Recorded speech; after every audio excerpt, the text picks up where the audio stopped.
Yeah. I appreciate you sending me the first chapter. I wasn't able to get through all of it. No, of course not. No, it's Should incredibly, it's dense stuff. I mean, it is a work of academic philosophy. I know that. dense is an understatement, but very well written. I thought, it was very complicated stuff, but the actual reading of it was a pleasure. Yeah, glad to hear that. There will one day, I hope, be a popular version of it that is less dense and less aimed at my fellow philosophers, and more at the wider world. My dad likes to snort at the stuff I write and says this book is the most impenetrable he'd ever tried to read. So I guess that would be the common reaction. Yeah, yeah. So I guess what this is it's a trade book, but for a very specialized audience. It's not really. I mean, it's not even a trade book. It's an academic book. So it's with an academic publisher, Oxford University Press. It's a piece of straight philosophy. It's maybe unusual in terms of being a piece of straight philosophy in that it engages with physics, but tries to use it for philosophical purposes. So a lot of the times when philosophers think about physics, they are just like trying to understand the physics. And I do quite a lot of that in the book. I try and make sense of the many worlds interpretation, especially probability in the many worlds interpretation, in a way that it hasn't always been made sense of before. But the real target, the goal, is to make the many worlds interpretation do philosophical work. So bring the resources of the many worlds theory to bear to answer philosophical questions. And if there are benefits in understanding the physics, then that's great. But the real thought is that physics has shown us so many radical, interesting things. Philosophy hasn't really caught up in terms of our image of the reality in its largest aspects. Yeah, I want to dive into the book, but I think the first order of business might be to introduce you to the audience. So for everyone listening, your name is it Alastair or Alastair? How do you pronounce it? Alastair. Alastair. Okay. Alastair Wilson from the University of Birmingham, where you are a professor at, and before that you did your bachelor's and your doctorate at Oxford. That's right? Yeah, no, I was at Oxford for several years. I was briefly in Australia, in Melbourne, at Monash University as a postdoc, and then back to Oxford. They can't keep me away for long, but these days I live here and I work in Birmingham. They're not too far away. There's a decent train. Okay. There's a whole lot of philosophy that goes on in Oxford, especially philosophy of physics. So it's a great place to hang out when I'm not working. Definitely. How did you? I'm just curious. Before we get into the book, what drove you to spend all of this time philosophizing? Well, it's the kind of thing you do with your friends as a teenager, and I never really stopped. But I found out you could do it for a job, and that just seemed like too good to pass up. And you need a lot of luck to make it in any academic field, and philosophy definitely. So I had a lot of luck along the way, and you just kind of stay on the horse until it throws you off, and it hasn't thrown me off yet. Well, reading what of your work I have read, I hope it doesn't throw you off too soon, because so far this has been a delight to read, and I look forward to the full book coming out, which is in March, right? It was February. This is the thing itself. Let me hold excellent! It right. Excellent. That's the cover. You got some lightning striking a tree. It's a pretty contingent thing where the lightning's going to strike. So the idea is a picture of contingency on the cover. Excellent. It's out now. You can buy it if you like. It is small but potent. It's not a big book, but there's a lot of ideas kind of packed in, like kind of 5 a page. Definitely. And, it's not one to kind of flick through in a few hours on the beach. It's yes. Hopefully people like it. Yeah. So I'm just curious, did you work on this intersection between philosophy and physics in any of your previous degrees, whether it was undergraduate or graduate? For sure. So I'm lucky to be able to do that all the way through. Oxford was one of the first places in the world. There's a few places that copied it since to introduce a joint degree in physics and philosophy. Oxford has this kind of distinctive feature with its philosophy. You can't just study philosophy. I'm never quite sure what the reasoning behind that. I think maybe the thought is that like you get kind of too caught up in pure abstract theorizing if you're just doing philosophy. It's good to kind of have some like concrete, substantial, real world knowledge to kind of throw in as well. Mm. So people do philosophy, politics, economics. People do physics and philosophy, maths and philosophy, computer science and philosophy, with physiology and psychology, those sorts of combinations. And physics was always the one that kind of had my interest, because what could be kind of bigger or more exciting than physics and finding out about like the biggest grandest features of the universe. So I was always at school into theoretical physics, reading about discoveries in astrophysics, cosmology, and in particle physics. And I guess I thought I was going to be a physicist if I could be when I grew up. And I went to university to do physics and philosophy because I was always interested in the conceptual side of physics. And soon I found that like I was hitting my limit with the maths. What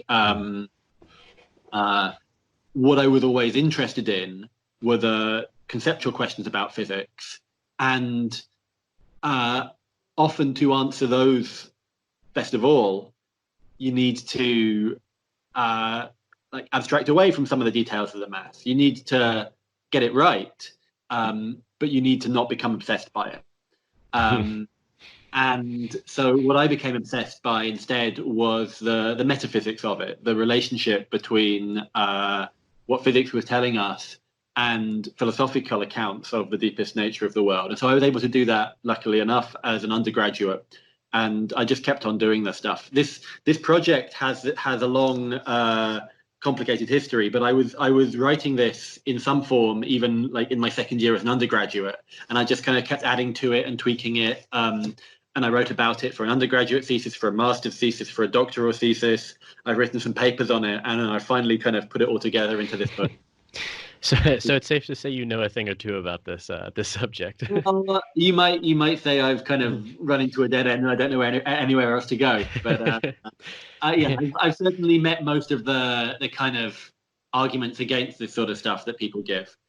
So this project, yeah, has a long history, and now it's finished. And I pretty much haven't changed my mind at all in the ways that matter about the basic idea. The basic idea that many worlds, as it features in physics, can be used to answer philosophical questions and to give new philosophical theories that we would never have kind of come up with without the cue that the physics gives us. Mm-hmm. The direction of flow is definitely going kind of insights from physics into philosophy. It's a much harder thing to do, to try to get insights out of philosophy into physics and kind of fix the physics. Because basically, I want to say we know a lot about physics. We know an awful lot less about philosophy. So the aim is to try and take something that we have like a bit of a solid grip, a bit of a empirical basis for, and bring that to bear on philosophy, on the kind of questions in philosophy where people have usually just used their intuitions or common sense or pure reason, rational insight, revelation, those sorts of things, to try and get answers to these questions. Those don't seem to me like great sources of evidence. You give a pretty plausible account of kind of where our intuitions came from, and it's not from like magical insight into the truth. It's from our evolutionary history and what's worked well in society for 10,000 years in kind of forming things that seem obvious. And so I don't really trust those traditional philosophical sources of evidence very much. I like the approach to metaphysics that sometimes gets called naturalistic, which is trying to answer metaphysical questions about the nature of reality, but in a way that connects up as directly as possible with the science.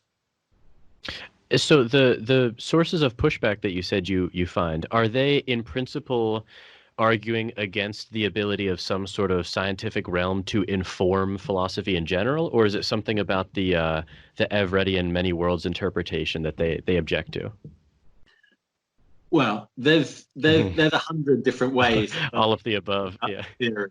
And sometimes you feel like if everybody disagrees with you, but everyone disagrees with you for a different reason, they can't make their mind up on what's wrong with it. That feels better than if everybody like immediately puts their finger on a particular problem. There, you kind of worry that that is a devastating objection. But if everybody dislikes it, but for a different reason, you haven't actually got any allies. But at least you've kind of something interesting that you're saying, and people don't quite know how to react to it. There are a lot of philosophers around who want to kind of preserve the ability of philosophy to kind of be the sole source of knowledge on philosophical questions.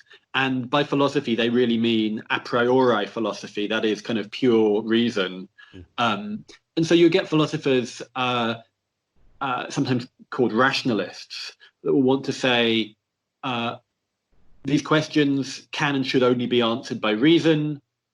Science is in principle irrelevant to them. Empirical evidence is in principle irrelevant. There's no point looking at the world if you want to find out what possibility and contingency are.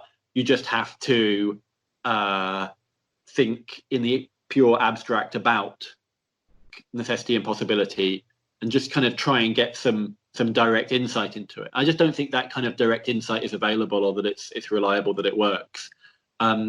So I prefer a picture where what we're trying to do is to kind of fold in the knowledge we have from science into a coherent whole that also involves specific answers to the philosophical questions. So you're kind of led by the science and the philosophy follows. The philosophy is kind of filling in the gaps and enabling connections of the right kinds to be drawn between the relevant bits of science. Mm. So we've sort of hinted at it already, but let's put it out there explicitly. So what do you think this interpretation of the many worlds theory can actually tell us that philosophy is unable to? Right. So philosophers have wondered a lot about alternative possibilities. Alternative possibilities seem this very strange, peculiar, unfamiliar thing. I mean, we know what the actual world is like. It's kind of right here in front of us. We can touch stuff in it. We're part of it. We see other parts of it. We're right there. But what's an alternative possibility? It's kind of like the actual world. It's like it enough to be an alternative to it. There might be other alternative possibilities that are really similar to the actual world, that hardly differ at all, that just differ in some tiny way. But we normally think they don't exist. They're not there. So what are these, or at least if they are there, they're in a very different way. They're like kind of shadows of the real world. And so these kind of shadowy entities are really weird. What are these alternative possibilities? What are they like? Where do they come from? How is it that they have any relevance to what's going on right here, right now? And how do we draw the line between them? How come some things we can describe are impossible, square circles, maybe accelerating faster than the speed of light, an object with mass, and other things are possible. Getting out of bed a little bit earlier. These things that we take we think could easily have happened, versus these things that we think just couldn't possibly have happened. What's the difference? How do we draw the line? What does that difference really consist in? And philosophers have tried to answer this question, but I think pretty much they've come up blank.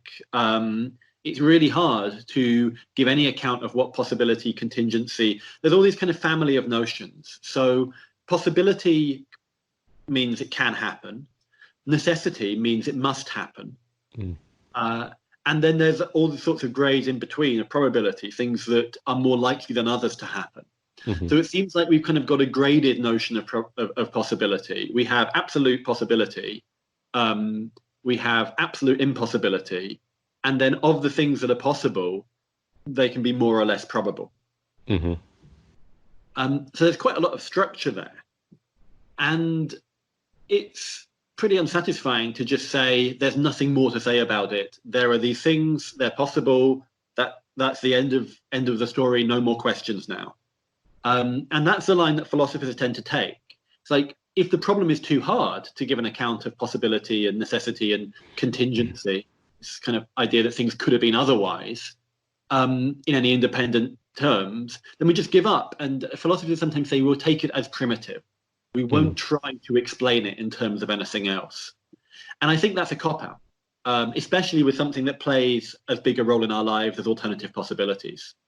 Given how big a role, like, we think about them all the time, we get obsessed by them, things that we could have done, should have done, might still do.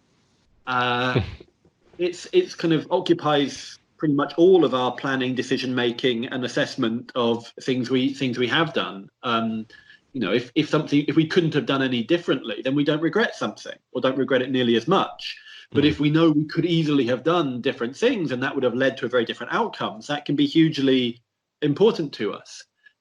So I think there needs to be an account of what these things, alternative possibilities, are, what contingency is, which allows us to explain why it matters to us so much.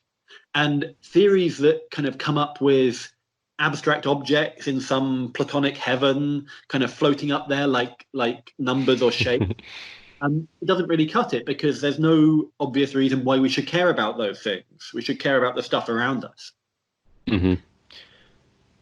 And my approach to possibility makes alternative possibilities much more like the stuff around us. They're more worlds just like ours, just the same sort of thing, but other ones with other people in. And so we're not alone. The actual world is just one of these worlds, but there are many others. And this one's only special because we're in it. And I think once you have a picture like that of these multiple worlds, which are equally real, and we find ourselves in one of them and not in any of the others, then you've got the start of a story about why it is that possibility should be so deeply relevant to our lives. Now, all of this, it seems to me, and correct me if I'm wrong or if you disagree, but it seems to assume some sort of metaphysical realism to all of this, right? Like there are these objective universes, and it's not some sort of like relativistic or sophistry painting of the world. Absolutely. Yeah. I'm unashamed to be a metaphysical realist about this stuff. Like, I'm not, I don't want to be a realist about every possible thing in the world. Like, maybe I'm fairly skeptical about kind of qualia or kind of pure conscious experience separable in principle from matter. And there are plenty of things that don't exist. Like, there's no unicorns, there's no dragons. Though maybe there's some dragon-like things in some possible world, but if they're there, they obey the laws of physics, at least the laws in that world. So I'm not kind of like realist about everything you might imagine, but I'm realist about the things you need in order to explain why we think like we do and how we do science in the way we do. And my thought is that there would just be no way of explaining this kind of incredibly complicated practice that we have of considering alternative possibilities, thinking what would have happened if we acted differently, these so-called counterfactual conditionals. If I had got up a little bit earlier today, I might have achieved a little bit more. We can constantly considering those sorts of things. And if there was just nothing in the world that corresponded to any of that, it would be a pretty deep mystery why it was so deeply ingrained. I mean, maybe you could make sense of it, like we do sometimes make up stuff, like we make up fictions for entertainment. But this doesn't seem to be a fiction, or at least it doesn't seem to be a good explanation of how deeply we care about alternative possibilities if they're all mere fictions. So I tend to be realist about a lot of things, and the general argument for that is a explaining our argument from explaining why we have the kinds of practices that we do. It's a Yeah. little bit like the argument from for scientific realism from the success of science that says if the science wasn't at least roughly getting the nature of the world right, it would be a complete mystery about how it was so successful. Yeah. In the same way, if our thought about alternative possibilities wasn't at least getting something right about the world, about reality, it would be a mystery why we engaged in it so successfully and why we take ourselves to be doing the right thing when we consider alternative possibilities before we make our decisions. So the popular conception, and it's sort of, I guess, the lay understanding that I brought to this reading is of the popularized, many worlds interpretation. And explain more of this if you could. But from my understanding, and I think this is what a lot of people coming into this conversation will have, is that there are these multiple universes or multiple worlds. And each world is very much its own entity. But the expression of possibilities, like you said, is differentiated by which world you happen to find yourself in. So like you said, we happen to be in this world where I got out of bed 20 minutes late this morning, and in another world, I actually got up when my first alarm went off, not after the couple snoozes. Um, and so I got up 20 minutes late because I happened to be in this world. But there's a very real sense in which I could have been in the other world as well. Yeah. So the thing that I guess I'm curious about from the lay conception of this is what sort of relation do these worlds have to each other? Like, are they sort of neighbors that almost interact in a way, or are they completely separable? And I'm asking that, I guess, from the position of wondering how new worlds get defined, because it seems like there's a hugely exponential factor to this where I could have gotten up at any number of second intervals, and all of those would become their own worlds that then would fractal into just unimaginable numbers. Yeah, So there's yeah. a lot of worlds. Definitely, like Mm, the numbers here are incomprehensibly large, yeah. um, and uh, it's it's actually, I think, an open question, a matter for physics and cosmology still to decide. Uh, if the many worlds theory is right, how many worlds there are? Like, it could be that infinitely many. It could be that there's a finite number of worlds. They're just an extraordinarily large finite number. Mm, And yeah, controversial physics, including kind of string theory, the holographic principle, um, questions about the finitude of the universe in its spatial and temporal extent. These are all relevant. But I just think it's kind of striking that, assuming for a moment the many worlds theory is right, we still don't know whether there are infinitely or finitely many of them. mm, But what we do know is that there's a lot of them. And so this is kind of a curious thing about the many worlds interpretation. A lot of different people endorse it, but tend to have different approaches to what the worlds are like and how they fit together in the kind of so different answers to the question you're asking. So two different ways of understanding the worlds are as parallel worlds. Think of them as kind of streams, rivers that run alongside each other, mm, where you can't get from one into the other, but they're kind of nearby in some sense. And some of them are kind of nearer by to others than, some rivers are very far away from others, but other ones are kind of quite close to ours. And we're just in one of them. And that's all we ever see when we look around us. But what we see when we look around us, and especially when we look in detail and do quantum mechanical experiments, is phenomena which don't seem to make sense if our world is all there is.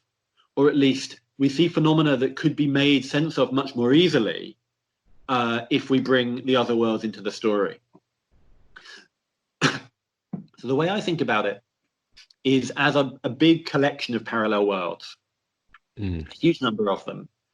but a number that doesn't change. So it's not like the worlds increase in number over time. There's always a lot of them.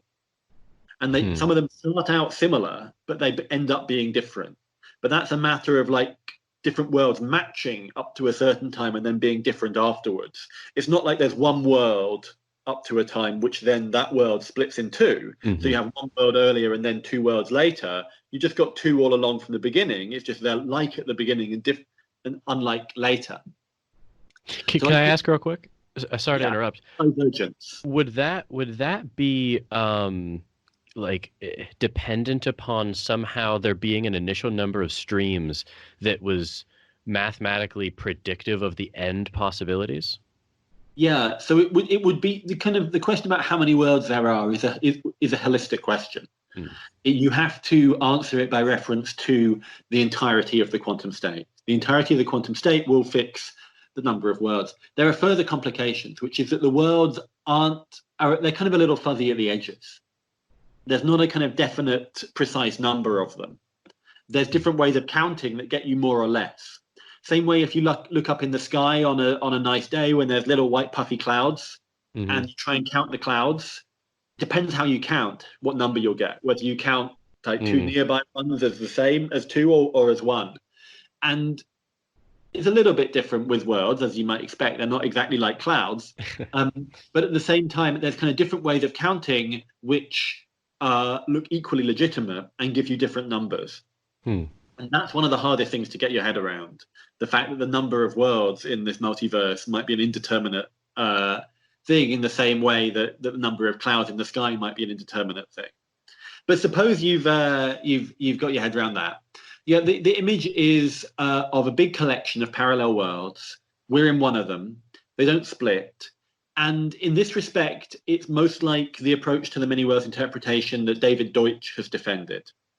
And it's a bit unlike the approaches that people like Lev Weidman have defended, whereby you get genuine splitting. You get one world that splits into two.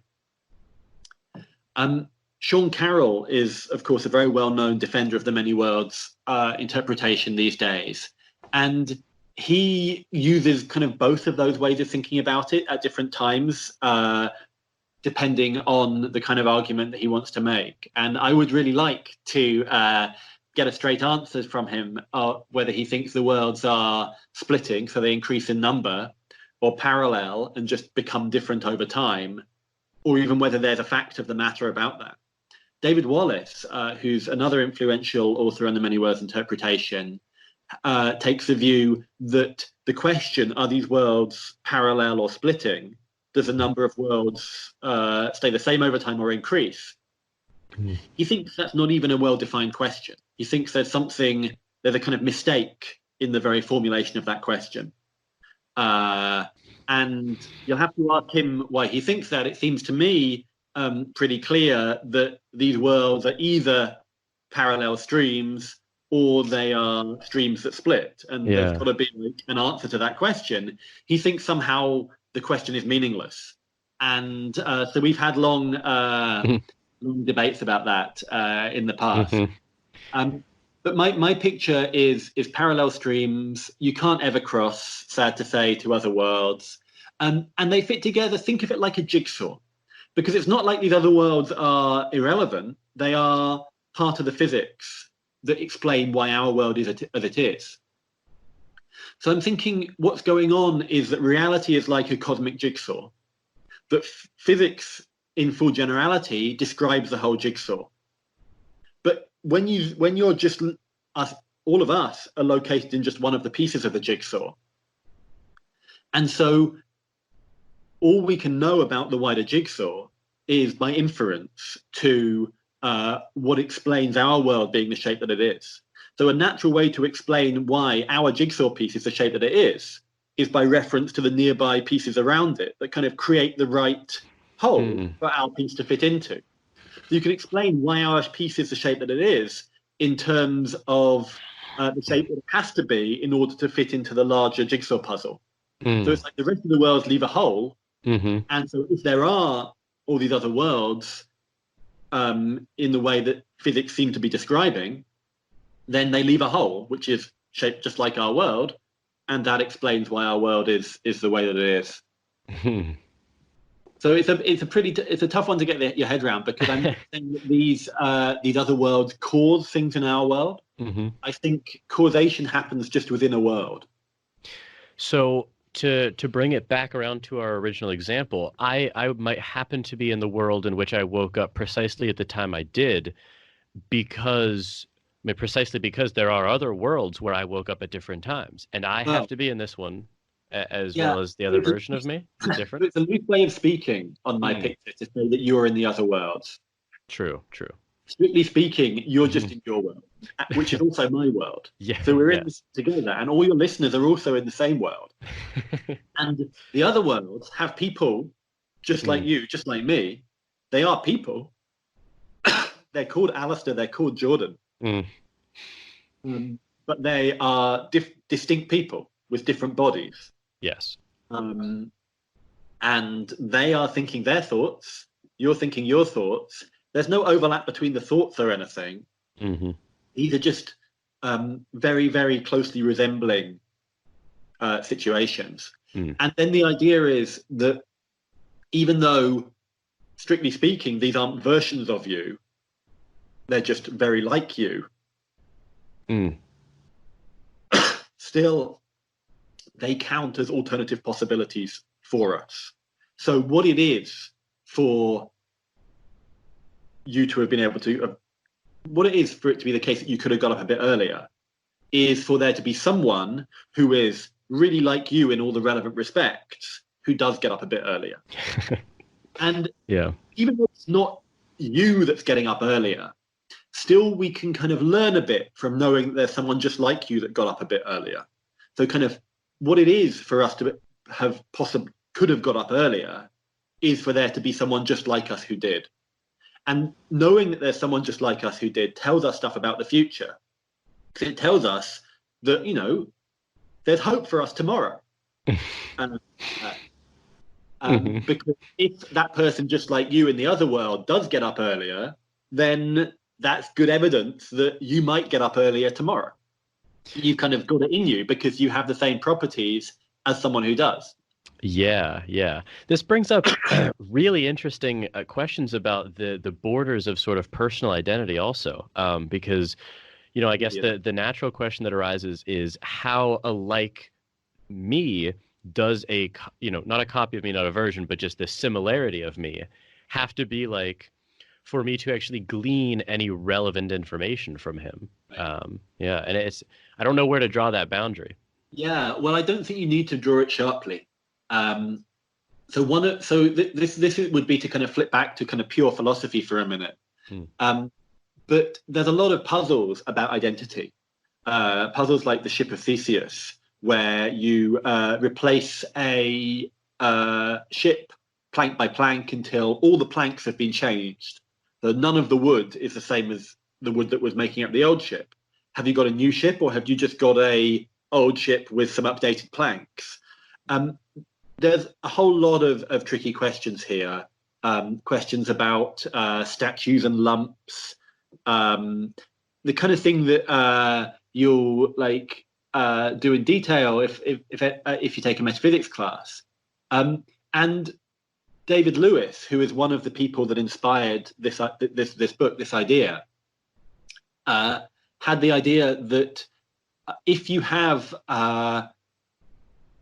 just all the alternative possibilities kind of out there in reality to use, there doesn't need to be a fact of the matter about what's the same or different. Instead, these alternative possibilities are just more or less similar to the actual world. So it can be vague at what stage it stops being you. It's really a matter of what you count as similar enough. And that might vary from context to context. So it might be that kind of for purposes of thinking I could have got up a bit earlier, we're going to restrict attention to people who kind of have the same sort of psychology, brain physiology, and kind of life and lifestyle as we do. But if we are thinking, I could have been hit by that bus on the way to work, then we might want to allow lots of a broader set of possibilities in, or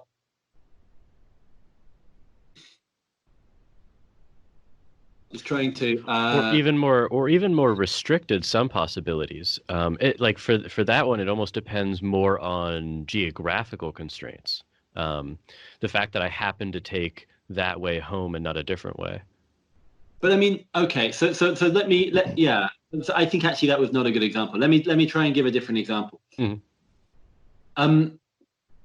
There's a line in a song by the Pogues and Kirsty MacColl where they sing back to each other, "I could have been someone, well, so could anyone." And if you're thinking, I could have had a very different life. Then you might be abstracting a long way from the actual facts about you. There might be contexts in which you want to say, I could have been born to different parents. A lot of philosophers don't think that would be you. But I don't see that couldn't be you. Like, if I was, I think it makes perfect sense to say, if I was a wombat, I would eat grass. Yeah. The kind of possibilities for me that you have to think about if you want to make sense of, if I was a wombat, I would eat grass, are situations where I'm a wombat, and they're pretty long way away. They're pretty physiologically different from me as I am now. And there's an interesting question, like, what are the possibilities that we're thinking about when we think, if I was a wombat, I would eat grass? Are they possibilities where I turned into a wombat 10 seconds ago by quantum fluctuation? Or are they worlds where I've always been a wombat and I was born a wombat? There don't have to be definite answers to these questions on this view. All that matters is there are people just like me, and then there are wombats that are rather less like me in these other possible worlds. And what we want to count as our counterparts or as things we could have been is a matter of what we want to count as relevantly similar for our purposes in thinking about them. And that's going to vary with our purposes. So the ontology is fixed. There is certain people out there, certain wombats out there, but how we think about them is flexible and relative to our purposes. And that's the joy of David Lewis's counterpart theory. It lets us be flexible about which things in which possible worlds count as possibilities for us. So I guess there's almost no sense in which something is impossible then, right? Well, I mean, if it breaks the fundamental laws of physics, for me, it's impossible. And this is actually one of the most controversial bits of the book, because it's absolute dogma in philosophy and metaphysics, questioned by really few people, that the laws of physics themselves, even the fundamental laws, could have been different. Everybody in metaphysics pretty much presupposes that although the actual laws of physics might say energy is conserved, it could have been that energy was not conserved. Why do people think that? Really good question. Yeah. Basically, it's because they can imagine it happening, and they don't have any good reason to think that stuff they can imagine couldn't have happened. So things are kind of possible unless proven otherwise. Say like kind of innocent unless proven guilty. Scenarios are possible unless proven impossible. That seems to be the way that people in philosophy think about scenarios. Which is, it's weird to put it in that frame though, because how would you prove that it's impossible? Well, you might want to give some reason for its impossibility, and the classic one that like most philosophers would accept would be logical inconsistency. So if you can describe a scenario and then show that it's logically inconsistent, that like shows that it's impossible. People that have been impressed by reading Saul Kripke, might think that if it contradicts facts about identities of things, then it's impossible. So I couldn't have been you. So the scenario in which I'm you is impossible for Kripke, and lots of other philosophers believe that. Water is actually H2O. So the scenario in which water is XYZ is just impossible. If there's any XYZ, it's got to be something else. So philosophers tend to think that logical inconsistency is enough to rule something out as impossible, and contradicting the facts about identity, what is what, which things are which, is enough to make you impossible. But not much else is. And in particular, contradicting the actual laws of physics isn't enough to make you impossible. But on the picture that I like, the laws of physics are the arbiter. The fundamental laws of physics are the arbiter of what's possible. So something is possible if and only if it's permitted by the fundamental laws of physics. And that means that what's possible becomes accessible to scientific investigation. It's not just a matter of like sitting in our armchairs and thinking hard to work out what's possible, and then finding out we disagree and we don't know what to say at that point. We've got a kind of in principle empirically accessible arbiter of what's possible and impossible, what physics permits. And of course, the other sciences, because they're kind of built on physics, the world is fundamentally a physical world, but when the physical stuff patterns and behaves in certain ways, it is aptly describable by the higher level sciences.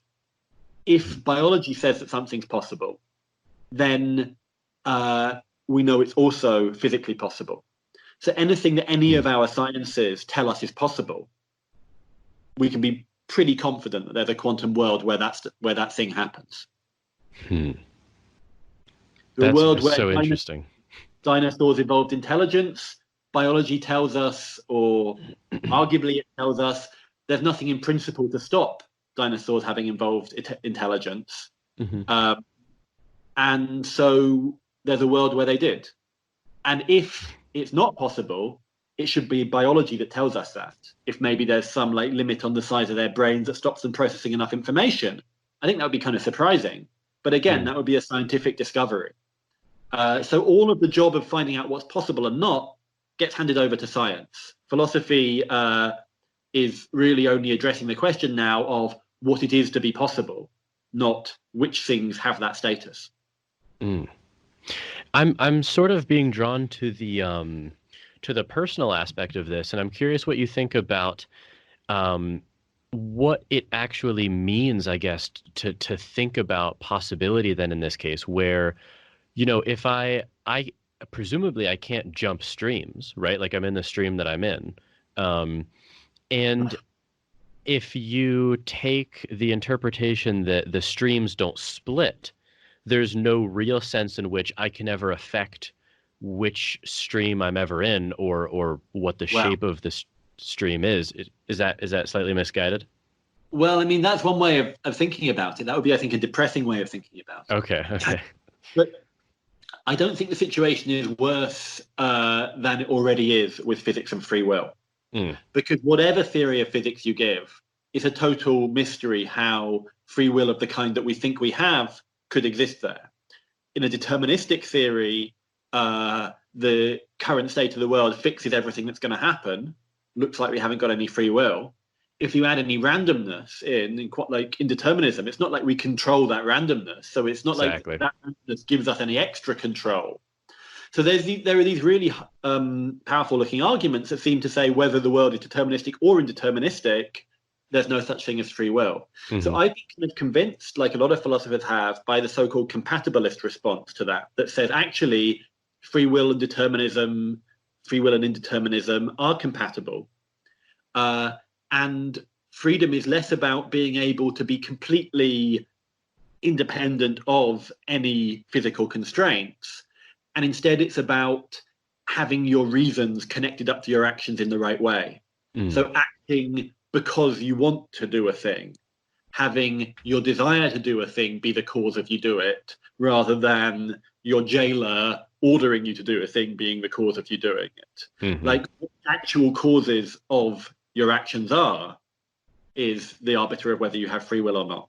This is the kind of compatibilist position. It has a long history. And I don't think the many worlds approach makes it either easier or harder to accept. I mean, one curious thing about the view I have is that determinism is necessarily impossible. I mean, it cannot. There are no worlds that are deterministic. Maybe the totality of everything evolves in a deterministic way, but our world is essentially unpredictable. The one we live in, you look at the state of the whole of this world right now, you still can't predict the future. Even if you look at the whole state of all the worlds taken together, you can predict the future of all the worlds. If you look at ours, you can't predict the future of it. So there's a kind of effective, in principle, unpredictability, even if when you zoom out and look at the big picture, everything is determined, everything is predictable. So actually on this view, indeterminism, in the sense of the past of our world not fixing the future of our world, is actually a necessary truth. So determinism, in the sense that this part of our world fixes the future of our world, is necessarily false. And I think that actually maybe does have some effect on the free will debate. But if anything, it makes it slightly easier to make sense of freedom. Though I don't really want to put any weight on that. I just don't think it's any harder. There is a kind of a common and I think philosophically deep and interesting response to the picture I put forward, which is to say, isn't it terribly depressing if the totality of everything is completely independent of what we do? Nothing we do will affect what the totality of all the worlds is like. At most, we can determine which world we're in by our actions, or like we can be the causes of future events. We can cause them to happen one way or the other by kind of taking actions which mean it's more probable that we'll be in a world of one kind than a world of another kind. What we can't do is shape the totality of everything. That much is completely independent of us. And some people don't like that. They think that if the totality of everything is the same whatever we do, then there's no point doing anything. And I don't buy that.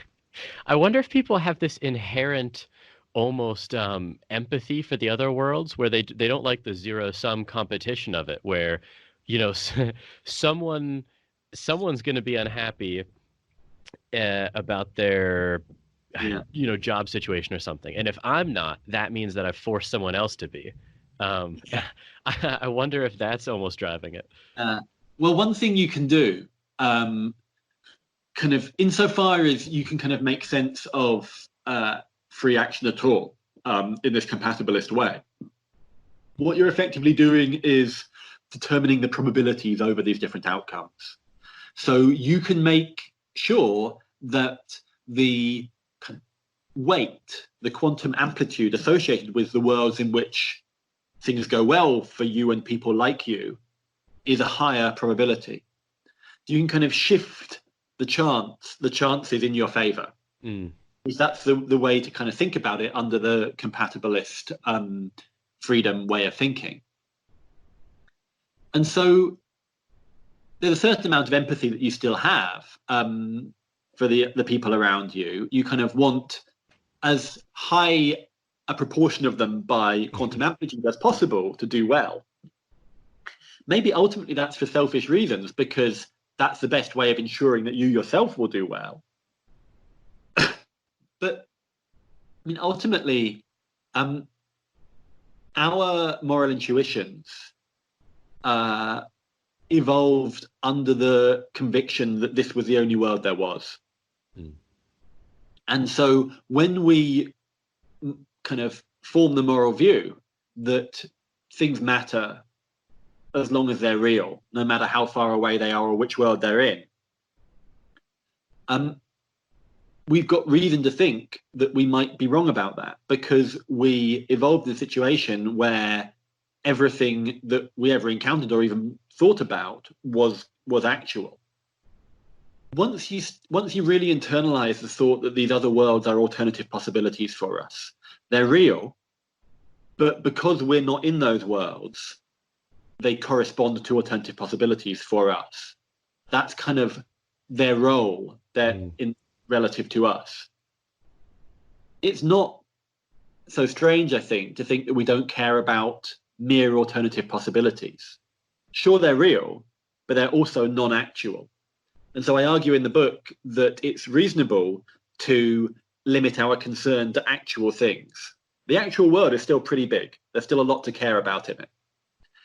And I think in a certain sense, it doesn't even make sense to care about things in other worlds because they're causally isolated from us. Nothing we can do causally affects them. Mm. And that's to come back to a point I was making earlier. Causation only operates within worlds. So even if there's a sense in which by making things go well for us, we do consign some other people to have things go badly for them, we're not causing those people to have things go badly for them. The only causes of things going badly for them were in their own world. So nothing we can do causally affects the other worlds, even if in a certain sense, what happens in that world is explained by what happens in ours. That's not a kind of causal explanation. And this distinction between causal and non-causal explanation is one of the kind of subtlest bits of the book. And actually it's something I'm working on now in my next project, how to distinguish the different kinds of explanation and how to properly account for the relation of causal to non-causal explanation. But that would probably take us too far afield. Yeah. So the one thing, because you've been super generous with your time, but the one thing that I wanted to ensure I didn't allow you to escape without going over was this project you have in chapter 4 of reconciling the Humean and anti-Humean viewpoints in a previously unanticipated way. And I'm wondering, is that referencing his views on causality? Yeah, so this is a long-standing debate in philosophy of science, especially in the metaphysics of laws of nature.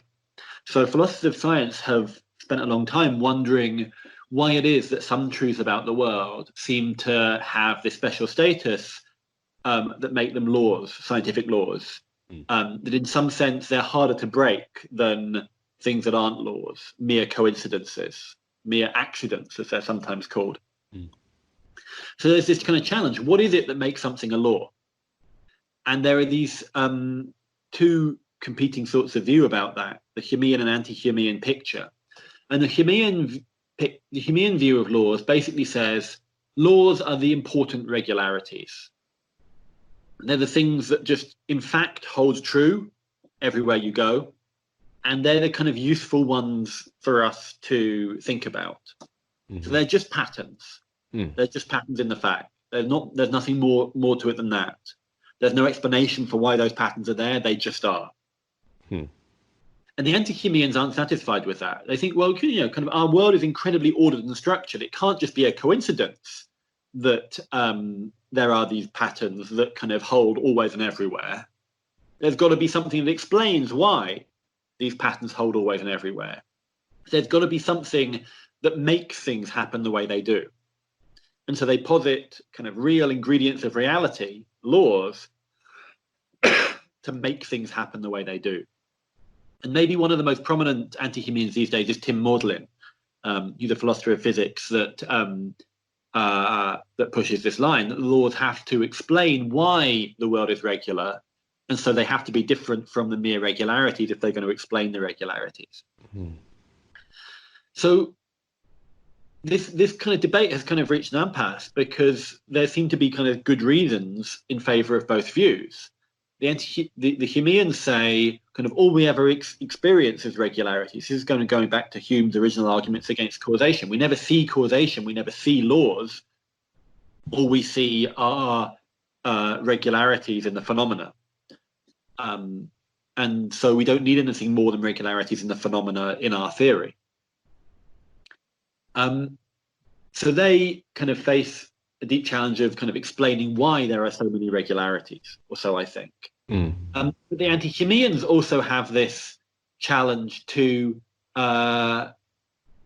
give an account of how it is that these things, laws, these kind of special purpose things that they've introduced to explain the regularities, how they manage to do that explaining.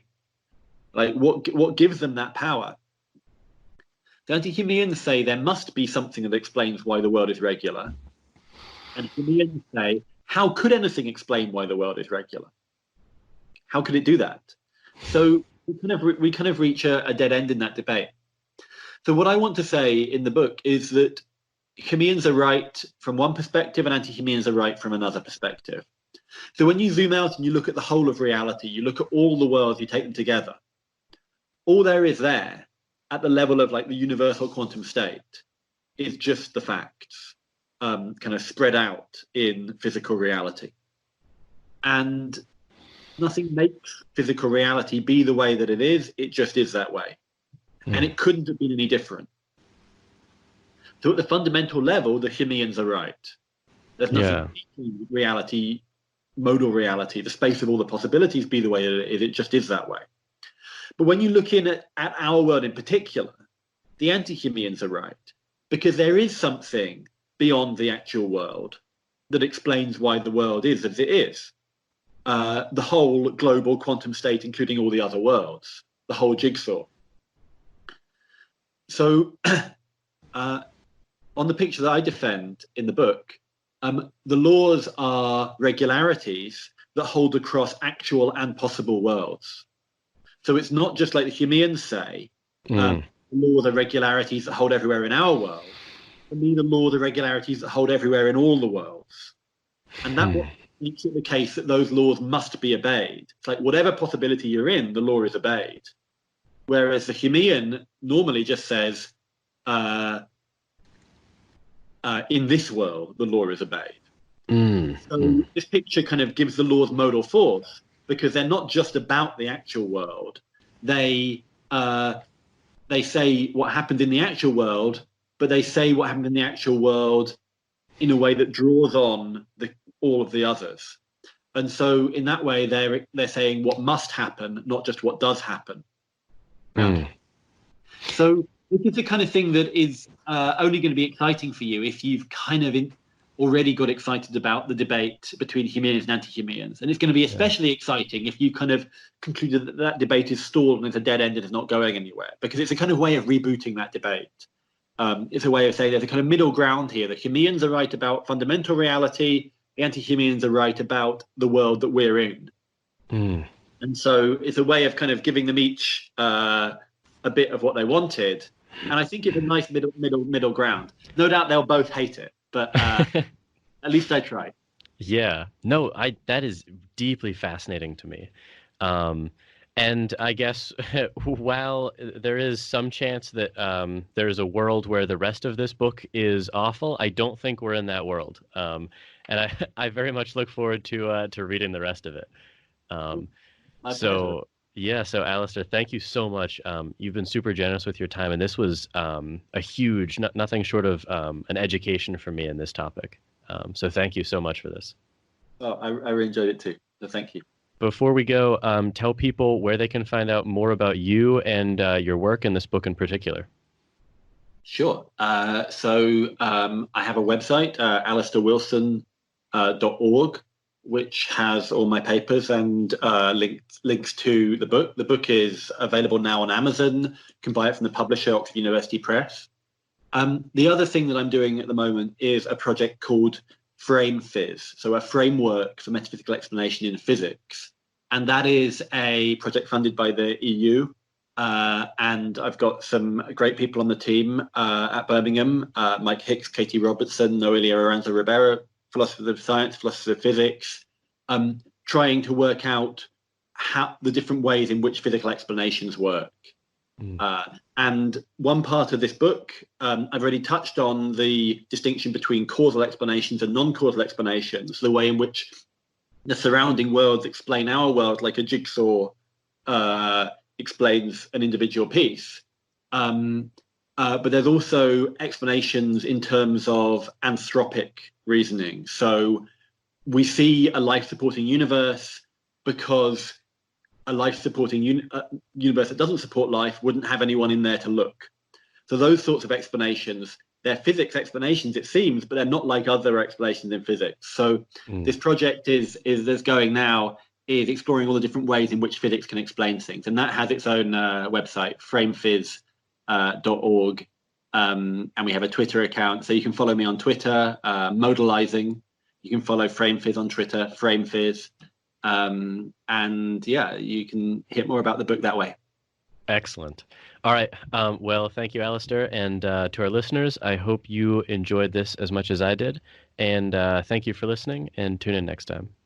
Well, I hope you enjoyed that episode and learned something from it. And if you want to support my work and what I'm doing, you can do so by supporting me on Patreon. You can go to patreon.com/Jordan Myers and donate on a monthly basis and receive rewards for your donation.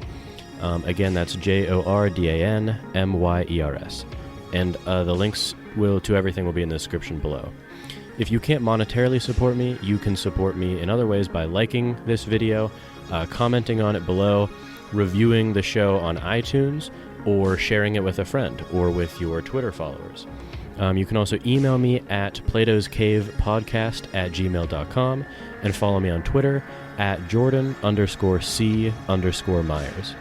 And if you want, you can check out my other show called That's BS. It's a more discussion-based show with me and friends. I mentioned it at the top of this episode. So if you enjoyed this, please consider supporting me on Patreon. And as always, thanks for listening.